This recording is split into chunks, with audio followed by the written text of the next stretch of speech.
થાનના ગુગલિયાણામાં કોરોનામાં મરણ જનાર વ્યક્તિના નામે રોયલ્ટી પાસ ઇસ્યુના કૌભાંડનો પર્દાફાશ. થાનના ગુગલિયાણામાં મૃત વ્યક્તિના નામે રોયલ્ટી પાસ ઇસ્યુ કરવાનું કૌભાંડ બહાર આવ્યું છે.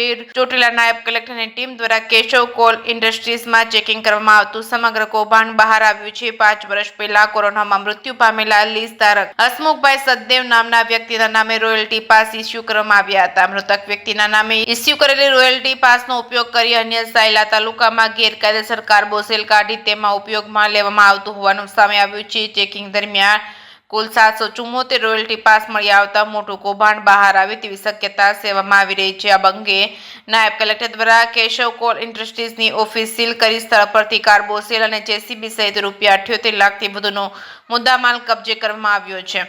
આ અંગે મળતી માહિતી મુજબ ચોટીલા ડેપ્યુટી કલેક્ટર એચ.ટી. મકવાણા અને થાન મામલતદારની ટીમે ગુગલિયાણા ગામમાં આવેલી કેશવ કોલ ઇન્ડસ્ટ્રીઝ પર આકસ્મિક તપાસ હાથ ધરી હતી. તપાસમાં હસમુખભાઈ કલ્યાણભાઈ સચદેવના નામે ઇસ્યુ થયેલા 774 રોયલ્ટી પાસનો ઉપયોગ થતો હતો. તપાસ દરમિયાન માલુમ પડ્યું હતું કે હસમુખભાઈનું 5 વર્ષ પહેલા જ એટલે કે 2021માં મૃત્યુ થઈ ચૂક્યું છે.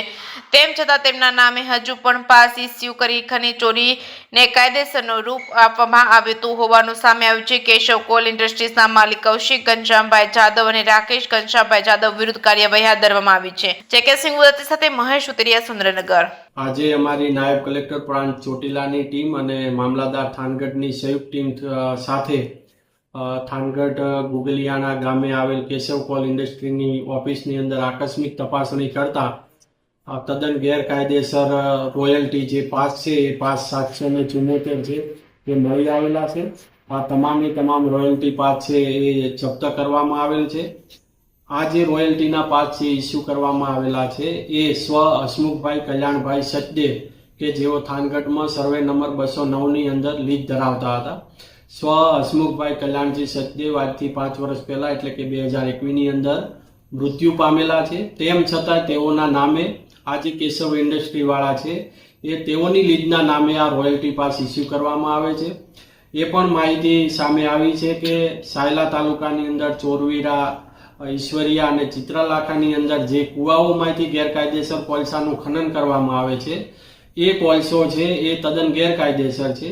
એને કાયદેસર કરવા માટે, વેચાણ કરવા માટે અત્રેથી એ રોયલ્ટી પાસ ઇસ્યુ કરવામાં આવે છે, જેથી ગેરકાયદેસર માલને કાયદેસર ફેરવવાનું જે એક કૃત્ય છે એ કૃત્ય પણ આ જે કેશવ કોલ ઇન્ડસ્ટ્રીના માલિક કૌશિકભાઈ ઘનશ્યામભાઈ જાદવ અને રાકેશભાઈ ઘનશ્યામભાઈ જાદવ આ ઓફિસની અંદરથી એ ચલાવતા હતા.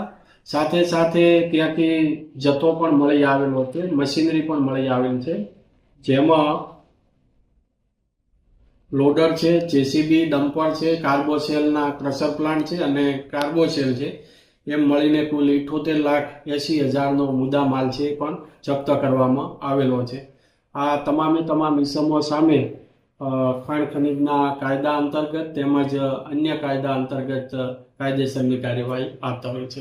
લીઝની પોઝિશન શું છે સાહેબ? થાનગઢ મૂળી વિસ્તારમાં જે પણ કોઈ 31 એટલે કે 31 જે કાર્બોસેલની લીજો આવેલી હતી એ તમામ લીજોમાં કોલસો ક્યારનો પૂરો થઈ ગયેલો છે. માઇનિંગ પ્લાન મુજબ અત્યારે કોઈ કોલસો લીજોની અંદર છે નહીં અને લીજો છે તમામ બંધ હાલતમાં છે અને રદ કરવા માટે રિપોર્ટ કરેલો છે.